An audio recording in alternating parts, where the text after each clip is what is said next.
We're joined by MSA Capital Managing Partner Ben Harburg. Ben, always turn to you, of course, for the latest from your post, oftentimes in China itself. I guess let's start off with Trump and what really the expectations are. You seem to have a more positive view on what may ultimately happen. Why is that?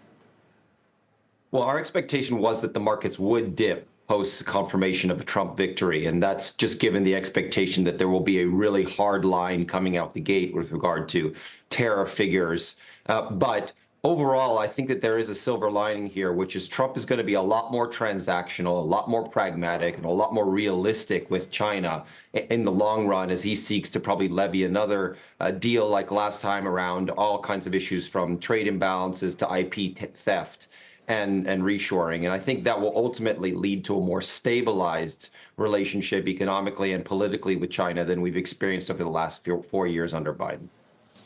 So that would ultimately be, I guess, a good thing to build from. What do the Chinese do in response then? Do they wait for more stimulus, for example, until they sort of have a sense for the rules of the road?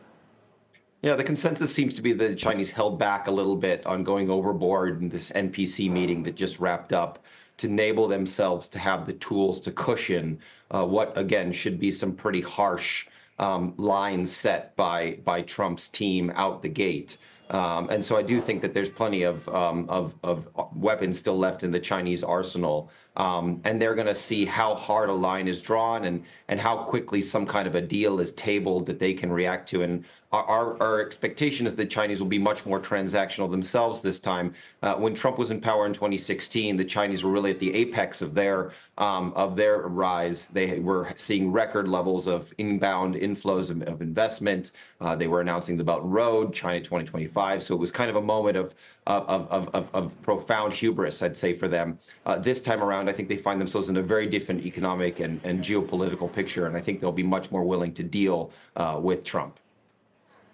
Well, I mean, is any of what they're doing working? They have not been able to boost foreign direct investment.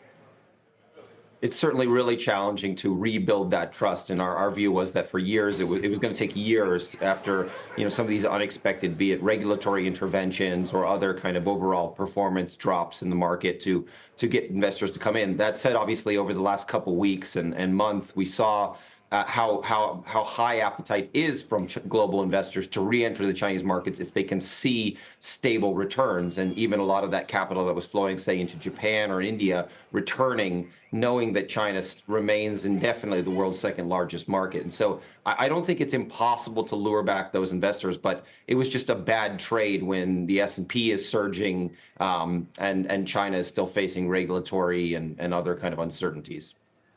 Hey, Ben, is there a price that Taiwan can pay the United States for protection?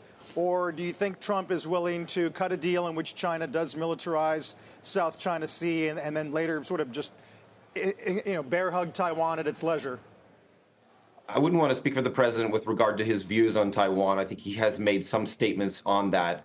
I think you'll see a more pragmatic approach to how we deal with Taiwan, and I don't expect at all that this administration would hand it back to the Chinese. And likewise, I don't think the Chinese are going to put that on the table. What I expect, though, is because of a less focused, focus on it from this administration and more on dollars and cents, creating jobs in the United States, reindustrialization in the United States, ensuring that wealth transfer driven by a lot of that IP theft, some have placed it as high as $600 billion of IP theft, is slowed, and of course that some of that is repaid.